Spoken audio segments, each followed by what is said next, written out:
अस्सलामुअलैकुम नाज़रीन, मैं हूं रामीन सैयद और आप देख रहे हैं प्रोग्राम राज़ो नियाज़ ओरिया मकबूल जान और ज़फ़र हिलारी के साथ।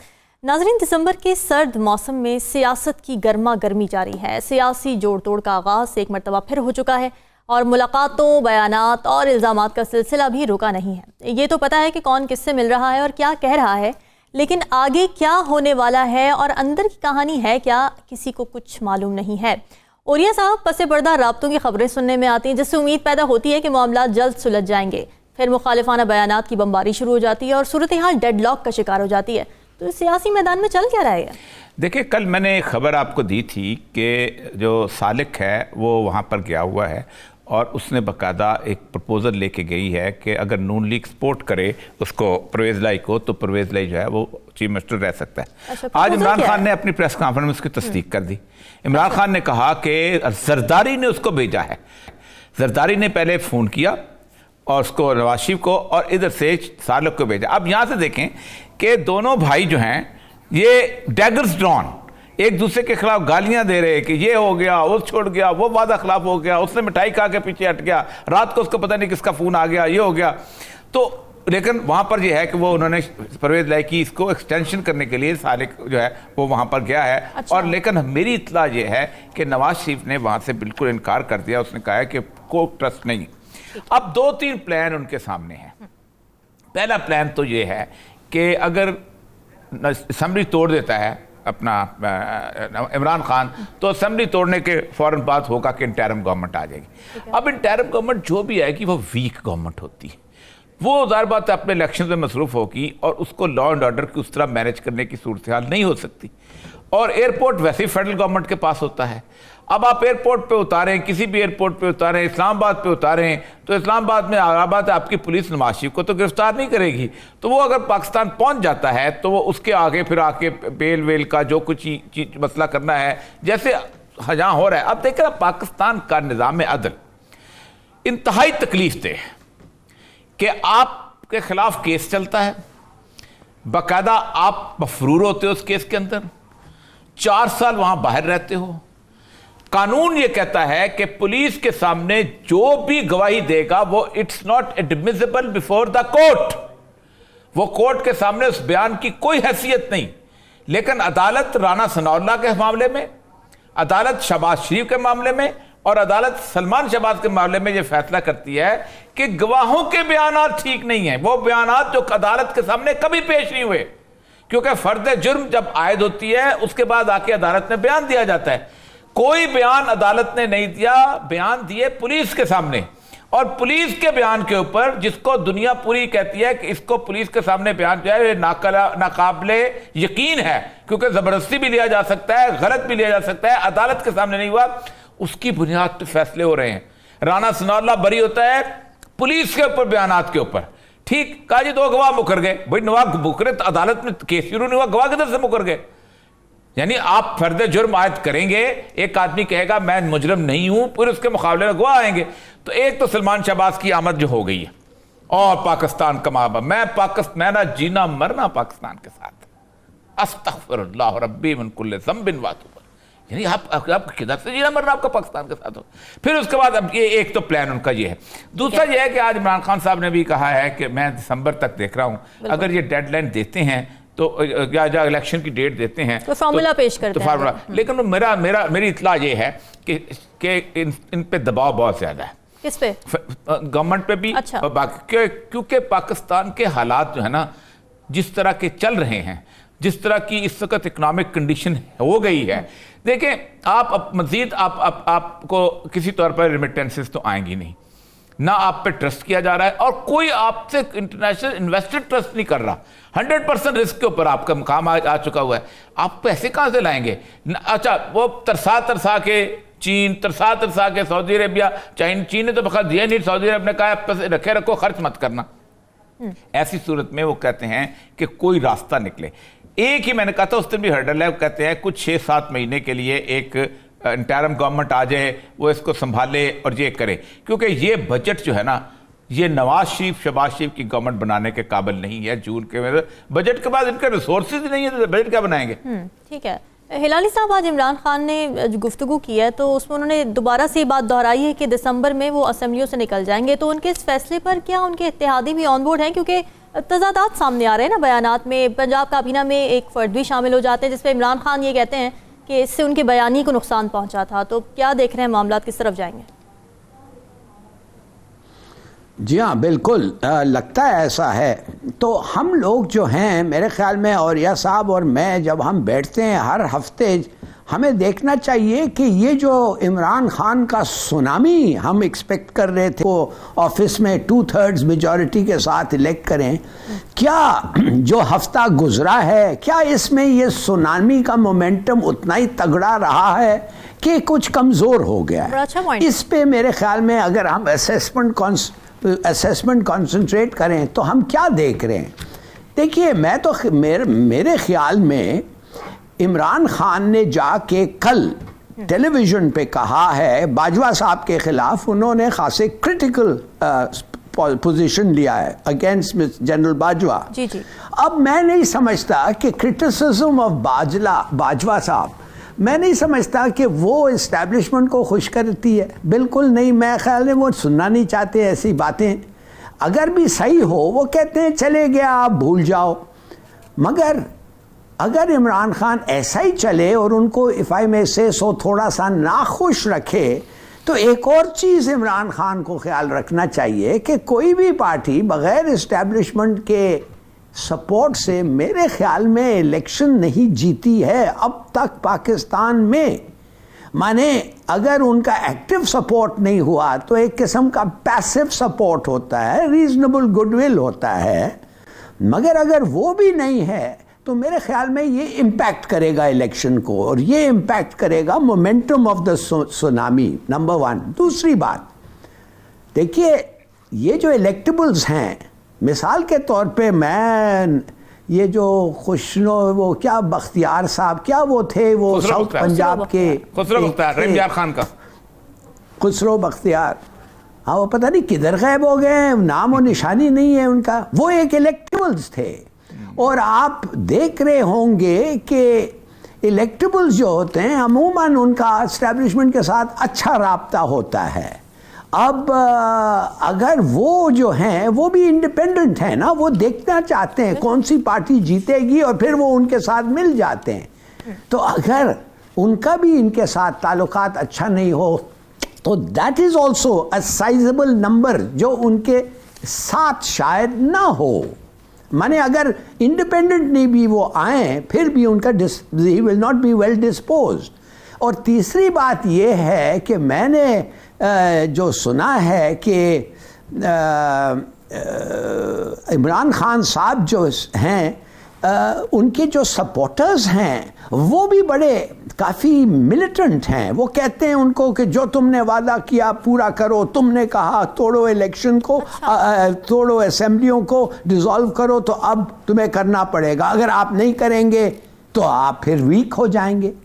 जरदारी साहब आ गए हैं लाहौर में, he is parked himself there, पैसे समेत।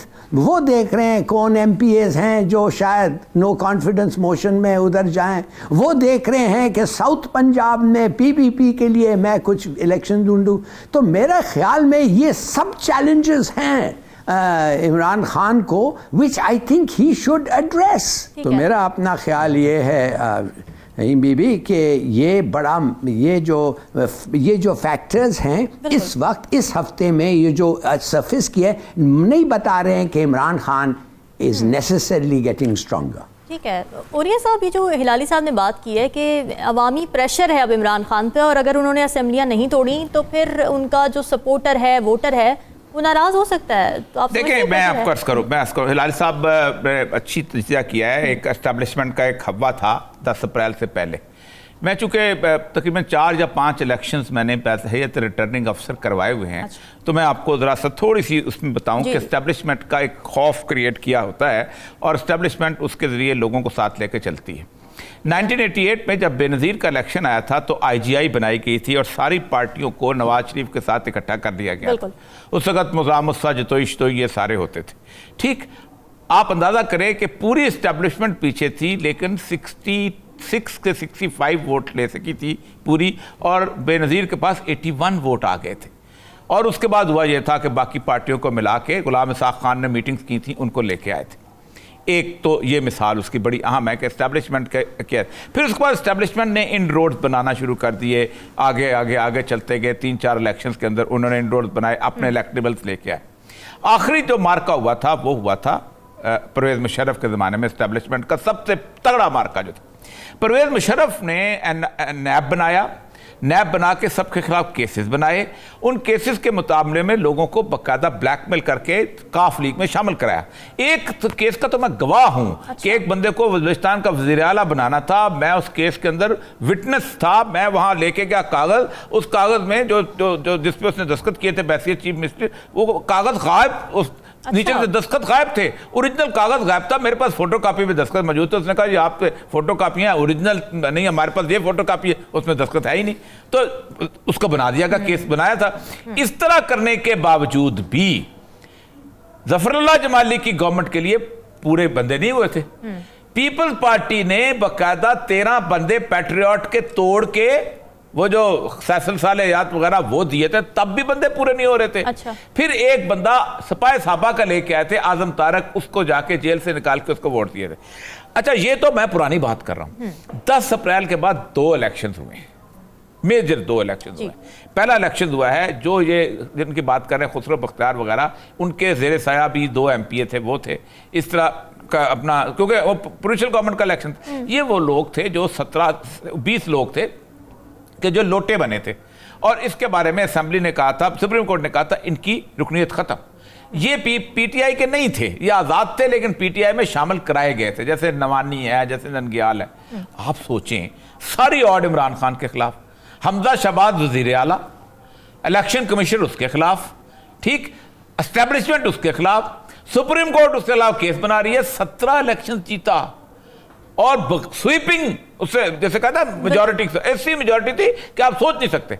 उसके बाद भी आगे आ जाइए। फिर उसके बाद हुआ इमरान खान ने उनको उसके नाअहल करार दे दिया। बिल्कुल, नाअहल करार देने के बाद आगे 7 इलेक्शन आ गए। 7 सीटों पे वो इलेक्शन लड़ा, 9 पे लड़ा था, एक पे तो क्या ही था। 7 इलेक्शन लड़ा था, एक में तो उसके शाह महमूद कुरैशी की बेटी ले ली। 7 जगहों पे लोगों को पता था ये शख्स असेंबली में नहीं जाएगा, फिर भी उन्होंने वोट दिए। तो असल मसला ये नहीं है, जो बात आखिर में उन्होंने कही ना, ही इज गेटिंग स्ट्रॉन्गर। ये जितने लोग हैं ना, ये अगर जितनी देर भी लगेगी इमरान खान के हक में, पता है जितनी जल्दी इलेक्शन करा लें इनके लिए इज्जत बेहतर है। उन्होंने जलसे करने शुरू कर दिए हैं। आज देखना ना, ख्वाजा आसफ ने जलसा किया है, आज मरियम औरंगजेब और हनीफ अब्बासी ने जलसा किया है। वो वैसे तो कर्नल मीटिंग करते हैं, करने शुरू कर दिए उन्होंने। वो इलेक्शन मोड में आ चुके हुए हैं। असल मतलब ये है कि नवाज शरीफ कैसे आए। नवाज शरीफ आएगा इंटरिम गवर्नमेंट के दौरान, और कौन उसको जमानत देगा, कौन उसको NRO देगा। आज उसने कहा है, इमरान खान ने कहा है कि NRO पूछे जिससे लेते हैं, सबको पता है। अब तो ये बात जो है ना, खुली बात है, मैं और अलारी साहब ना भी कहें ना, आप कराची में जाके ना ज़ैनब मार्केट के सामने खड़े हो, NRO किसने दिया है वो बताएगा, किसने दिया, वो नाम लेगा बकायदा। अच्छा, ठीक है हिलाली साहब, अब देख मैं माफ करिए, जी आप बोलिए। मैं सिर्फ उसका जवाब मेरे पास ये है कि मैंने लफ्ज इस्तेमाल किया है सुनामी का, जो एक्सपेक्टेड है इमरान खान का। अगर सुनामी का मैंने कहा है, उसको एग्जामिन करें कि ये उसका मोमेंटम उतना ही इतना ही फास्ट है कि कुछ कम हुआ है। तो मैं डेंजर्स पॉइंट आउट कर रहा हूं इमरान खान के लिए कि क्या क्या डेंजर्स हैं। एस्टैब्लिशमेंट एक डेंजर है, उनके साथ आपका रवैया ठीक होना चाहिए। इलेक्टेबल्स एक डेंजर हैं जो उनके साथ भी आप सोचना चाहिए। और फिर आपको याद करना चाहिए कि मिस्टर जरदारी अपने आप को पाक कर दिया है लाहौर में। अब उन्होंने अनाउंस किया उधर ही ठहरेंगे जब तक साउथ पंजाब के सीट्स कुछ ये नहीं। तो आई एम नॉट सेइंग कि Imran Khan will lose, not at all, मगर मैं सिर्फ ये कह रहा हूं कि इस किस्म के साइंस आगे हैं जो बता रहा है कि उसके लिए मुश्किलात ये क्रिएट करेंगे। That's all. बिल्कुल ठीक है। हिलाली साहब, खबरें ये भी हैं कि PTI के अंदर से इमरान खान को ये समझाने की कोशिश की जा रही है कि असेंबलियां तोड़ने के बाद उनके हाथ में कुछ नहीं रहेगा, क्योंकि वो तुर्क का पत्ता था, उन्होंने फेंक दिया। तो आप क्या कहते हैं कि आप वाकई कुछ नहीं रहेगा इसके बाद और कोई ऑप्शन नहीं है इमरान खान के पास? देखिए ये नहीं तोड़ना, ये तो परवेज इलाही के लिए किया जाता है। जिस तरीके से उसने दो डिविजन्स बना दिए, पैसे रिलीज किया है, अपने लोगों को अपने फैमिली से पैसे उधर तकसीम हो रहे हैं पंजाब में और खासकर उनके इलाके में, ये तो इसलिए किया जा रहा है ना, टाइम कम है और वो चाहते हैं कि कुछ अपने सपोर्टर्स और उनको जो न्यू सपोर्टर्स आएंगे उनको कुछ तो बताएं। तो एक्चुअली ये परवेज इलाही साहब जो हैं वो अपनी कंस्टिट्यूएंसी और अपनी पार्टी को बोल्स्टर कर रहे हैं, ये और कुछ नहीं है। ये ऐसा नहीं है कि वो इसलिए नहीं चाहते, वो कहते हैं इसका थोड़ा सा इम्पैक्ट होने दो। और भी इनके 2 प्रोजेक्ट्स हैं जो इम्प्लीमेंट करना चाहते हैं। इमरान खान कहता है जो करना है कर लो 20 के पहले और उसके बाद मैं तो डिसॉल्व करूंगा, और उसके सपोर्टर्स भी ये कहते हैं। और मैं समझता हूं कि इमरान खान एक लकी आदमी है। वो कहते हैं ना, एक when it's time for a new idea, एक पाकिस्तान के इलेक्ट्रेट को एक ख्वाब आया, एक नया आइडिया आया, और वो जब आता है तो कुछ उसकी रुकावट नहीं हो सकती है। मगर हमारा काम है तो एग्जामिन करके देखें कि कैसे ये रुकावटें पैदा किए जा सकते हैं। That's my point. ठीक है। ओरिया साहब, इमरान खान ने आज वीडियो लिंक के जरिए जो खिताब किया तो उसमें उन्होंने ये भी कहा है कि इससे ज़्यादा बददियानत इलेक्शन कमिश्नर पहले कभी नहीं आया। तो क्या उनके इंतखाबात में पीटीआई हुकूमत का कोई किरदार नहीं था? और अगले इलेक्शन भी तो इसी इलेक्शन कमिश्नर के अंडर होंगे, तो उनकी शफाफियत पर पीटीआई कैसे एतबार करेगी? देखें, सिलेक्शन कमिश्नर मेरा दोस्त है। अच्छा। मुझसे 3 साल जूनियर था। उसका ससुर जो है वो हिलाली साहब का दोस्त होगा, सईद मेहदी साहब। तो जाहिर बात है आप अवॉइड करना चाह रहे हैं सवाल। तो हम तो कुछ नहीं कहना चाहते भाई, हम क्यों जी जालता, हमारी हम नाराजगी नहीं लेना चाहते, हमारी दोस्ती वोस्ती हम नहीं खराब करते, इमरान लड़ने के लिए काफी है। नाज़रीन, मुल्क के मुआशी मामलात भी सियासी मंजरनामे जैसे ही हैं। कोई कह रहा है कि कोई मुल्क डिफॉल्ट करने जा रहा है, तो कोई कह रहा है कि नहीं होने जा रहा। तो हकीकत क्या है, बात करेंगे इस ब्रेक के बाद।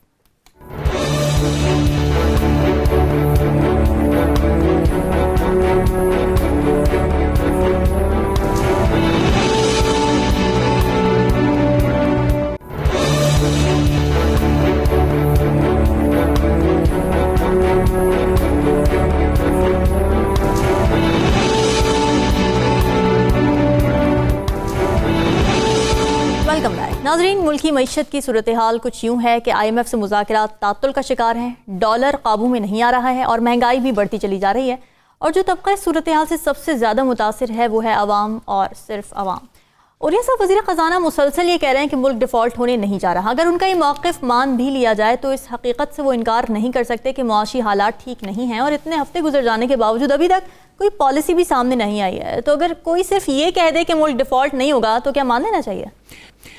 देखिए, पहली बात तो ये है कि डिफ़ॉल्ट का लफ्ज़ जो है ना, ये इस्तेमाल जो है ये ना करें या करें, आप बुनियादी तौर पर उस सारे एज पे पहुंच चुके हैं जब आप डिफ़ॉल्ट करते हैं। अच्छा। डिफ़ॉल्ट का मतलब ये होता है कि आप अपने कर्ज़ों की किस्तें अदा नहीं कर सकते और आप उसको कहते हैं भाईजान हमें रीशेड्यूल कर दें, हम 3-4 साल बाद दे देंगे, या हमें और हमारे हिसाब से देखते तो डिफ़ॉल्ट कर लें। ठीक। मैं उस दिन मैंने इमरान खान से सवाल पूछा तो इमरान खान के दिमाग में शायद पता नहीं किसने डाल दिया, मैंने उनसे सवाल पूछा था कि एक्वाडोर एक मुल्क था जी। उस मुल्क ने बाकायदा कहा कि हम जो है हम कर्ज़े नहीं देंगे क्योंकि हम ये जो कर्ज़े हैं ये बेनिफिट ऑफ द फ्यू के लिए लिए गए थे और इलीजिटिमेट हैं। और उन्होंने पूरा अपने डेट का ऑडिट करवाया। ब्रसल्स की एक बहुत बड़ी तंजीम है committee for the abolition of illegitimate debt, उसको बुलाया। अच्छा। और 88 कर्जे जो है उन्होंने रिमूव कर दिए। तो खान साहब ने अचानक कहा नहीं एक्वाडोर है, हम तो एटॉमिक पावर है, हमारे साथ वो ये सलूक नहीं करेंगे। तो बाद मैं उनसे उलझना नहीं चाहता था बुनियादी तौर पर एटॉमिक पावर के साथ, तो और उनको डर के खेलना चाहिए कि ये कुछ भी कर सकते हैं, दे कैन प्ले एनीथिंग। और सबसे बड़ी बात है एक्वाडोर इतना सा मुल्क है, पता नहीं 35 लाख का 40 लाख, आप 22 करोड़ की मंडी है, सबसे बड़ी मंडी तो है ना, आप सब कुछ जो भी आप कह लें, या आप प्रोड्यूस चीज़ करते हैं। ये जो फ़रख सलीम का आर्टिकल आज आया है, फ़रख सलीम साहब पहले खान साहब के साथ होते थे, फिर उसके बाद एडवाइज़र थे, फिर उसके बाद वहाँ से निकले तो और जगह आगे को खान साहब ने हर 2 मिनट बाद फाइनेंशियल एडवाइज़र बदलते रहे। पहले असद उमर आया, फिर हफीज़ शेख आ गया, फिर शौकत तरीन आ गया, फिर और 4-5 मुजम्मल असलम ये वो। तो खान साहब जो है वो बेसिकली एक जगह टिक के ना, वो ये उनकी ख़राबी सबसे बड़ी बात यह है कि वो ज़ाती तौर पे हर बंदे को आजमाते हैं और फिर आजमाने के बाद समझते हैं मैंने गलत काम कर लिया। ठीक, असल मसला ये है कि इन्होंने एक आर्टिकल लिखा है बड़ा तफसील से है, और भी बहुत सारे आर्टिकल्स हैं पाकिस्तान के बारे में, कि ख़ास तौर पे IMF के बाद इंटरनेशनल रूप से भी है कि पाकिस्तान जो है it's not on the verge of default, it has already defaulted. अब ये आस उम्मीद लगाए बैठे हैं कि हमें सऊदी अरब दे देगा या हमें चाइना दे देगा। पहली बात तो ये है कि सऊदी अरब चाइना आपको क्यों दे और किस लिए दे, आप उनके लिए उनकी क्या कहते हैं उनको सर्विस दे रहे हैं। इस वक्त तो आप कुछ नहीं दे रहे, आप तो सिर्फ कतर की जो है वो उसके ऊपर सिर्फ सिक्योरिटी प्रोवाइड कर रहे हैं। मोहम्मद बिन सलमान को जब भी सिक्योरिटी लेनी है, अभी वो अमेरिका के साथ पिछले जो ईरान ने थ्रेट किया था वो फिर वहाँ चला गया था। मोहम्मद बिन सलमान इस वक्त जो अपना गेम चेंजर सूरत हाल में रूस के साथ बिल्टअप कर रहा है, हमारी सिचुएशन और प्रिकेरियस हो रही। अच्छा। अब मैं आपको एक बताऊं, इस वक्त जो लालच है लोगों के दिमाग में वो है आर्टिकल 232 का। ये है proclamation of N emergency on the account of internal disturbance. अच्छा, ठीक है। If the president is satisfied that the grave emergency exists in which the security of Pakistan or any part thereof is threatened by war or external aggression or by internal disturbance beyond the power of the provincial government to control, he may issue a proclamation of emergency। अब इसके अंदर उन्होंने कहा है कि emergency लगाने के बाद उन्होंने ये एक जो प्रोविजन ये है 6, while a proclamation emergency in force, Majlis Shura Parliament may by law extend the term of the National Assembly for a period not exceeding 1 year and not exceeding in any case beyond a period of 6 months after the proclamation has ceased to be in force। अच्छा। अगर proclamation emergency हो गई है तो आप उसके बाद 6 महीने के लिए कर सकते हैं एक्सटेंड, और अगर नहीं हुई तो 1 साल के लिए इसको कर सकते हैं। अब वो इस चक्कर में हैं कि अगर इमरान खान को हमने मजीद जलील करना है, रुसवा करना है, हमने कुछ और लोगों के साथ मिला के उनको कहना है कि हम तो इधर 2 साल के लिए हैं, तो हम इसकी 1 साल के लिए, और ये फजल रहमान साहब की बहुत बड़ी ख्वाहिश है। मैं ये समझता हूं कि इस वक्त कोई और हल नहीं है सिवाय इस हल के कि आप एक पॉपुलर गवर्नमेंट को ले आएं, क्योंकि 2 चीज़ें हैं। इसने इन्होंने ऑस्टेरिटी मेजर्स बताया, स्ट्रक्चरल रिफॉर्म करें फलां, ये सिर्फ एक इलेक्टेड गवर्नमेंट करेगी और लोग कुछ दिन उसके साथ उम्मीदें वाबस्ता करेंगे। लोग चाहेंगे कि एक बंदा हालात ठीक कर ले, हम महंगाई बर्दाश्त कर लें, हम आटा महंगा बर्दाश्त कर लें कि नया लीडर आ गया है, कुछ हालात 2 साल में ठीक कर लेगा। लेकिन अगर आपने ये जंक ऑफ ये जो मिसक्रिएंट्स और ये जो बेरूपिये बैठे होते हैं ना इंटरिम गवर्नमेंट वाले, मेरे साथी हैं, जाहिर बात है लाली साहब के साथी हैं, एक्स ब्यूरोक्रेट बैठे होते हैं, एक्स जनरल बैठे होते हैं, कुछ जर्नलिस्ट होते हैं, कुछ इस तरह के जो सारी जिंदगी गिद्धों की तरह बैठे होते हैं। इंटरिम गवर्नमेंट आया, इनसे मुल्क नहीं चलता, इनसे नहीं चलेगा, ना चल सकता है। आप फौरी इलेक्शन के अंदर जाएं तब बेहतर होगा। ठीक है हिलाली साहब, आपको क्या लगता है कि क्या सियासी अदम इस्तेहकाम ही वाहिद वजह है मुल्क की तरक्की ना कर पाने की इस वक्त, या फिर कोई दूसरे अवामिल भी कार फरमाएं? क्योंकि वज़ीर ख़जाना ही कह रहे हैं कि अपोजिशन फसाद की जड़ है, उसकी वजह से सरमायाकारी नहीं आ रही। नहीं, ये बिल्कुल गलत है। ये अगर आएगी तो आवाम से आएगा। ये डिस्टर्बेंसेस अगर होंगे तो नेशनल लेवल पे, ये माने पब्लिक लेवल पे होगा। एक अपोजिशन पार्टी खुद नहीं कर सकता है। देखिए, मैं आपको बताता हूं जल्दी से, बात सीधी सादी ये है कि हमें एक IMF प्रोग्राम चाहिए। हमें क्यों चाहिए? इसलिए हमारी रेटिंग अभी B1 से CCC हो गया है। CCC के मतलब है serious and significant risk of default. तो मैं तो कहता हूं डिफॉल्ट कर गए, मगर ये कह रहे हैं significant risk of default, number 1। तो हमने हर सूरत में IMF प्रोग्राम में ठहरना है, इसलिए वो एक ग्रीन लाइट है। वो ग्रीन लाइट ये है कि अगर आप IMF प्रोग्राम में हैं, आपको कर्ज मिल सकते हैं। अब आप समझे कि क्या चीज़ है, हमने क्या करना है। बड़ी सिंपल सी बात है ना, हमें जितने अपने इसके अंदर रहना है, जो हम कमाते हैं उसके अंदर खर्च करके रहना है। हमारा एक्सटर्नल क्या है, जितने हमें डॉलर्स आते हैं उससे ज़्यादा खर्च नहीं करना चाहिए, और तो कुछ नहीं है। It's like a house keeping, ये एक हाउसवाइफ करती है। अब ऑफ कोर्स अगर आप एक ग्रोइंग इकोनॉमी थी तो नेक्स्ट ईयर आप ज़्यादा खर्च सकते हैं, और बेयरिंग इन माइंड कि नेक्स्ट ईयर आपकी आमदनी ज़्यादा होगी, आप इस साल ज़्यादा पैसे खर्च सकते हैं। मगर आप एक ग्रोइंग इकोनॉमी नहीं है, आप तो बल्कि कम कमाएंगे। तो आपको you have to be very careful आपके पैसे के साथ। अच्छा, तो क्या करेंगे आप? चोक करेंगे इंपोर्ट्स। कैसे करेंगे? डिमांड सप्रेस करेंगे। वो अमूमन कैसे होता है? इंटरेस्ट रेट्स को राइज करेंगे। देखिए, आपकी एक किश्ती है, उसमें सुराख हैं, पानी आ रहा है, आपने उस बोट को फ्लोट करने के लिए you have to block those holes. जिसी तरीके से आप करें, आपको करना जरूरी है। ऑयल इंपोर्ट्स को कम करें, ऑयल यूज को कम करें। ये जो 4-4 और 5-5 SUVs पॉलिटिशियंस के पीछे जानते हैं, उसको खत्म करें। बसेस के लिए पेट्रोल दें, बट नॉट फॉर SUVs। तो राशन करना पड़ेगा। आपने वादा किया टैक्स टू GDP रेशो, आप यकीन करें 2.5 मिलियन लोग टैक्स देते हैं, जब 15 मिलियन को देना चाहिए, 13 मिलियन को कम से कम देना चाहिए इस मुल्क में, वो नहीं हो रहा है। अब आप इस मामले को सर्जिकली टारगेट करें। जो आदमी टैक्स नहीं दे रहा है, रिटेलर्स, खोखा हो या सुपरमार्केट हो, डॉक्टर हो या डेंटिस्ट हो, आप पकड़े उनको। और बड़ा आसान तरीका है, आप कहें कि हर ट्रांजैक्शन जो है वो NIC उसके साथ होना चाहिए। अच्छा, इसलिए कि अगर NIC डिक्लेयर करना पड़े, आप एक आराम से उसका ट्रेल ऑफ एक्सपेंडिचर आप फॉलो करना चाहते हैं, और आप देख के सकते हैं कि उसने आपको सच बोला है कि झूठ बोला है, कि उसका एक्सपेंडिचर मैचेस हिज इनकम। और ये इमीडिएटली स्टार्ट करें। मिसाल के तौर पे टैक्स फाइलर, अगर आप नॉन फाइलर हैं तो फौरन आपके पास अगर आपके पास NIC कार्ड है और बैंक अकाउंट है, मगर आप टैक्स नहीं देते हैं, तो फट करके उसको टैक्स करें, 15% उसके ऊपर टैक्स लगा दें। देखिए, आपको ये सब करना पड़ेगा। अगर आप नहीं करेंगे, यू विल पेरिश। और मैं माफ करिए, मैं कह रहा हूं कि ये बड़े इंपॉर्टेंट स्टेप्स हैं, मगर बड़े तगड़े स्टेप्स हैं। जब बेचारा मिफ्ता ने कोशिश की तो स्ट्राइक हो गया, वो पीछे हट गया, भाग गया। अब ऐसा रिएक्शन हो सकता है पब्लिक में, ऐसा रिएक्शन बिजनेसमैन में होगा, रिटेलर्स में होगा, और लोगों में, सोसाइटी। मगर आप क्या करेंगे? दब जाएंगे। मिसाल के स्ट्रक्चरल रिफॉर्म का मतलब है बीबी के 5 और 10 साल का व्यू लें। हमारे जो पॉलिटिशियंस हैं वो 3 महीने से ज्यादा नहीं देख सकते हैं। तो अच्छा, और क्या स्टेप्स लेंगे? बिठाएं गवर्नमेंट और ऑपोजिशन को, बिठाएं और उनको कहें कि agree to the steps charter of economy पे। You have to do these things। ये आखिरी वक्त आ गया है, नहीं तो आप बेशक इमरजेंसी में चले जाएं, which is martial law।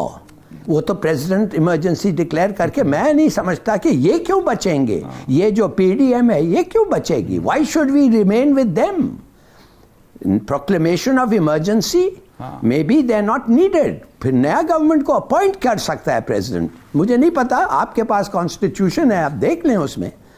तो ये बड़ा इंपॉर्टेंट स्टेप्स हैं। We have to take these measures. अभी गट्स हैं, नेशनल गवर्नमेंट बनाएं, इमरान खान को भी ले आए। ठीक है, ओरिया साहब, आप मुत्तफिक हैं इन बातों से? क्योंकि देखिए, मैं बहुत हद तक मुत्तफिक हूँ। पहली बात यह है कि कॉन्स्टिट्यूशन में वो नई गवर्नमेंट की प्रोविजन उसमें नहीं है।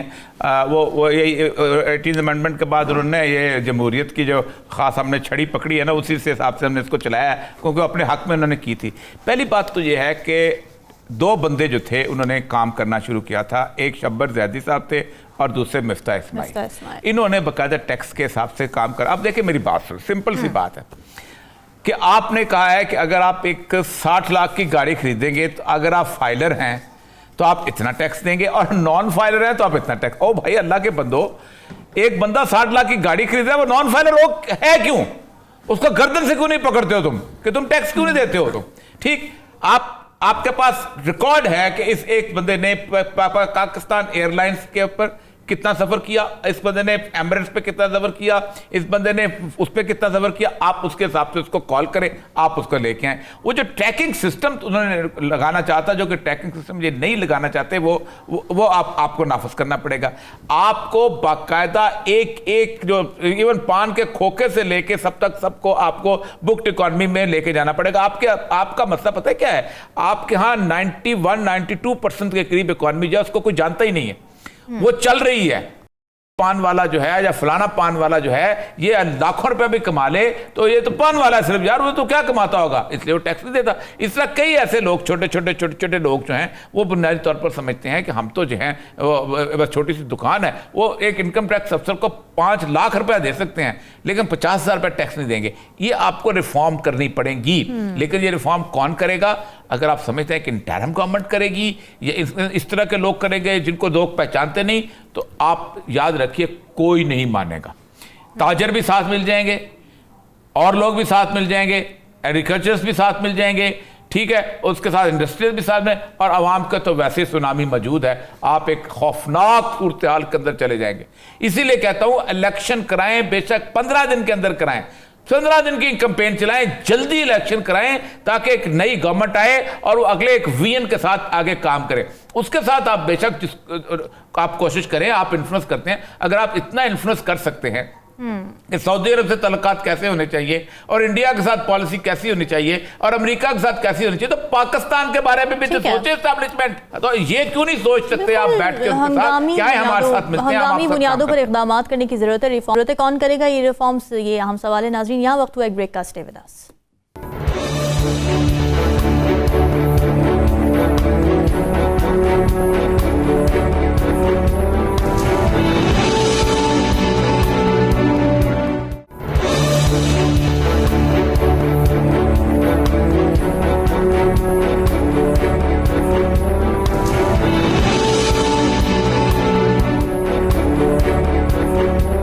Welcome back. नाज़रीन, OIC के सेक्रेटरी जनरल हुसैन ताहा इब्राहिम इन दिनों 3 रोज़ा दौरे पर पाकिस्तान में हैं। गुज़िश्ता रोज़ उनके साथ मुश्तरका प्रेस कॉन्फ्रेंस में वज़ीर ख़ारिजा बिलावल भुट्टो ज़रदारी ने कहा था कि OIC उम्मत मुस्लिमा के तर्जुमान है और मसला कश्मीर के पायदार हल के लिए किरदार अदा करेगी। ज़फ़र अली साहब, क्या OIC से तवक्को की जा सकती है कि मसला कश्मीर या फ़लस्तीन का जो मसला है उसके हल के लिए कोई किरदार अदा कर सके? क्या किया है इन्होंने कश्मीर पे? अरे यार, कश्मीर तो चलो हम लोग हैं, फ़लस्तीनियों के बारे में क्या किया है? क्या सपोर्ट उनको दिया है? क्या डिप्लोमेटिक रिलेशंस तोड़ा है? क्या इमदाद दे रहे हैं? गज़ा में मर रहे हैं लोग, ये तो मूडी साहब को झप्पियाँ दे रहे हैं। ये तो $77 बिलियन जाके हिंदुस्तान में इन्वेस्ट करना चाहते हैं, उनको रिवॉर्ड करना चाहते हैं कि मुसलमान की कत्ल हो रही है, हर रोज़ मुसलमान मारे जा रहे हैं, हर रोज़ इज्जत लूटी जा रही है मुसलमान औरतों की। और ये frankly it's a waste of time. जब चीज़ों को चाहे कहने के लिए वो अनाउंस करवा देते हैं through the OIC I don't see, OIC I don't see. क्या फ़र्क क्या है उसमें भाई? ठीक है, उरी साहब, आपको क्या लगता है क्यों इतनी इनफेक्टिव है OIC? नहीं, बनाई इनफेक्टिवनेस लेके महातिर मोहम्मद ने कहा था OIC, ये उसका खास फिक्रा था, खास तौर पे कहा करता था इसको। अच्छा। इसके बारे में असल में ना इन्होंने मुख्तलिफ लोगों को एम्प्लॉयमेंट्स दी हुई हैं। ISESCO बनाया हुआ है यूनेस्को के खाते के ऊपर, उसका वो हेडक्वार्टर तेहरान में होता था। कोई धेले का काम नहीं, कम से कम और कुछ नहीं को मुसलमानों के लिए सिलेबस इकट्ठा। मैं एक दफ़ा वहाँ मीटिंग थी तो मैं उनको कहा, मैंने कहा तुम एक काम कर लो ना, तब भी पता है, तुम पूरी उम्मत मुसलमान में एक दिन चांद इकट्ठा दिखवा दो मुझे, OIC के प्लेटफॉर्म पे एक ईद करवा दो ताकि मराकज से लेके ऑब्जर्वेटरियां लगाओ ताकि पता चल जाए। ये नहीं कर पाते, बिल्कुल कोई मसला। हाँ, एक काम जो उन्होंने किया है वो वैसे वो इमरान खान की कंट्रीब्यूशन थी बहुत बड़ी। अच्छा। कि जो उन्होंने इस्लामोफोबिया का जो यूनाइटेड नेशन से जो बिल पास करवाया है, और वो बेसिकली चूंकि इमरान खान जैसे कहते हैं बेबी, वो बाकायदा उन्होंने फिर अक़वाम मुत्तहिदा में OIC के मेंबरान लेके गए और वहाँ जाके उन्होंने उसको बाकायदा अक़वाम मुत्तहिदा के चार्टर में शामिल किया इस्लामोफोबिया का। ये बहुत बड़ी कंट्रीब्यूशन थी।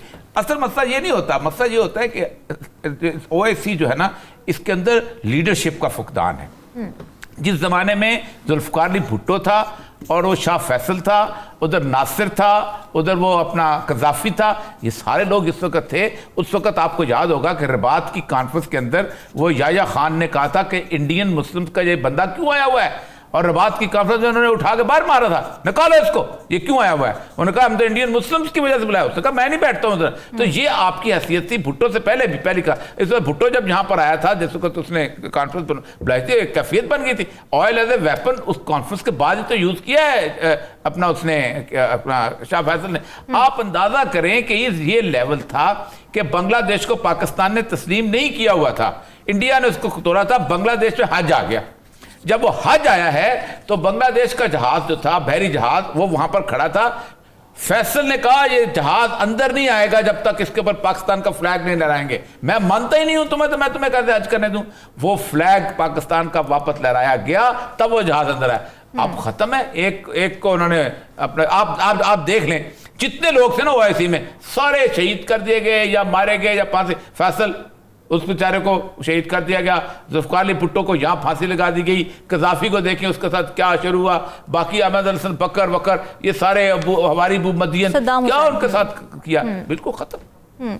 हिलाली साहब, हमारी बड़ी आउटवर्ड लुकिंग पॉलिसी होती है कि बाहर के मुल्कों में क्या हो रहा है मुसलमानों के साथ, लेकिन अंदर की लड़ाइयाँ नहीं ख़त्म हो रही हैं। अब चमन में देखें आप कि एक ब्लास्ट हुआ है, दहशतगर्दी सर उठा रही है, अंदरूनी मामला वहीं के वहीं हैं। देखिए, ये अंदरूनी मामलात कैसे हैं? ये चमन में जो हुआ है, ये अफगानिस्तान के इंस्पिरेशन इज फ्रॉम अफगानिस्तान। वो तो टीटीपी जो हैं वो दहशतगर्द हैं, वो उनके साथ बीएलए के साथ मिले हुए हैं। वो हो ही नहीं सकता अफगान अप्रूवल के बगैर। मैं नहीं कहता उन्होंने स्पेसिफिकली अप्रूव किया है प्रोजेक्ट को, मगर उनका कंट्रोल टीटीपी पे इतना लैक्स है, इतना जानबूझ के लैक्स है कि वो रोकते नहीं हैं इनको। इसलिए मैं पूछना चाहता हूँ आपको, मुसलमानों एक एक को मार रहे हैं तो आप समझते हैं कि और वो कुछ नहीं हो रहा है। ये है ओआईसी का। ओआईसी कहना चाहिए ये कैसे हुआ। इस्लामिक डेवलपमेंट बैंक है, देखिए it's a very good thing. ये एक किस्म का एक ऑफशूट है ओआईसी का। It's a very good thing. उधर पैसे जाते हैं, खास तौर सऊदी के। तो यू कैन इन्फ्लुएंस पॉलिसी, और वो कर सकते हैं। क्यों नहीं अफगानिस्तान की पॉलिसी आप इन्फ्लुएंस करते हैं? आप और पाकिस्तान जो आपके लिए करने किया है और करने के लिए तैयार है। हाँ, आपने भी बहुत पाकिस्तान को मदद दी है, बिल्कुल सही, and we must be grateful, of course we are. मगर सोचिए तो सही, हम और आप क्या क्या हम अपने लिए नहीं कर सकते। हमने आपका डिफेंस को रिटर्न असाइनमेंट ये दिया है कि हम आपको डिफेंड करेंगे, कोई भी हो। दैट मीन्स कोई भी, and you know what I mean. जब मैं कहता हूं कोई भी, तो उधर से उस वक्त किसका था। तो देखिए, मैं ये जानना चाहता हूं कि अगर आपने पाकिस्तान को मदद किया है, for which we are grateful, इसका मतलब ये तो नहीं है कि हमने आपको कोई अश्योरेंसेस नहीं दिए और हमने आपको वो कॉन्फिडेंस आपको नहीं दिया है जो बड़ा ज़रूरी है आपके लिए। Faisal admitted that. Islamic summit पे मैं मिनट्स रिकॉर्ड करता था इन लोगों का जो मिलते थे। तो कुछ हैं जो बड़े ग्रेटफुल हैं, मगर आप देखिए हिंदुस्तान के साथ जो इनको मनी कॉर्डल कर रहे हैं, जब वो मुल्क हमारे एग्जिस्टेंस के खिलाफ है, ये मैं समझ नहीं आ रही है ये किस किस्म का ओआईसी है। आप किस तरह देख रहे हैं सिचुएशन को? सरहद पार से अफगानिस्तान नहीं रुक रहा है, इस दफ़ा टीटीपी ने नहीं, अफगान फोर्सेज ने फायरिंग की है। देखें, वो जो मैं चमन में चूंकि असिस्टेंट कमिश्नर रहा हूँ, ये पश्तून इलाका है सारे का सारा। अच्छा, ये बेसिकली जो फायरिंग जो है वो हुई है, कुछ ट्रक थे सामान के आ रहे, इधर से एक तरफ से उन्होंने आग लगाई है, एक तरफ से इधर आग लगाई है। मैं ये जो चमन का इलाका है ना जी, इसमें अशकजई और मलेजई और ये लोग, ये ट्राइब दोनों तरफ आबाद हैं। इसके जो बॉर्डर है, उस बॉर्डर के ऊपर घर का एक दरवाज़ा पाकिस्तान में खुलता है, घर का दूसरा दरवाज़ा उस तरफ खुलता है। ये जो पिछली दफ़ा जो फायरिंग हुई थी वो भी इसी स्मगलिंग की बुनियाद पे, सारे का सारा बेसिकली उस स्मगलिंग का सारा इशू है। अब उसमें तालिबान का भी कंट्रोल वहाँ बहुत लूज है, क्योंकि स्मगलर्स टेक ओवर कर लेते हैं। यहाँ से भी हुआ ये है कि वो जो मैं चमन बात कर रहा था, अभी उसने खालिद कतकज़ई भी आपको भी दिखा रहा था, वो वहाँ पर मौजूद है, हमारा नुमाइंदा भी, वो भी बता रहा था। मेरी भी वहाँ 2-3 लोगों से बात हुई है। वो बुनियादी तौर पर हुआ ये है कि अफगान फोर्सेस वहाँ पर जो मौजूद थी, उन्होंने फिर वो उस ट्रक को जब आग लगी तो उन्होंने बैक फायर किया। ठीक है, चलें नाज़रीन, डिस्कशन आपने सुनी। अगले हफ्ते हाजिर होंगे मज़ीद अहम मौज़ूआत के साथ। हमें दीजिए इजाज़त। अल्लाह हाफ़िज़।